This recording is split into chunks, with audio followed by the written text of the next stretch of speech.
Yan guys, punta lang po tayo sa transfer. Yan, antayin po natin. Yan. Tapos, pipiliin natin yung local guys. Yan.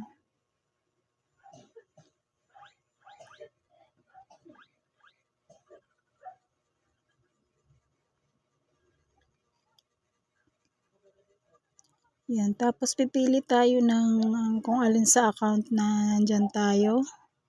BPI ba or EUB Bank? Sa akin, EUB yan.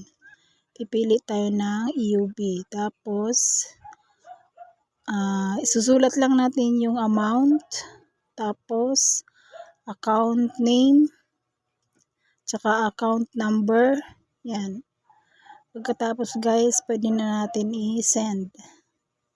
Pag nasulat na po natin yung amount, tsaka account name, tsaka account number, yan, pwede na po natin i-send.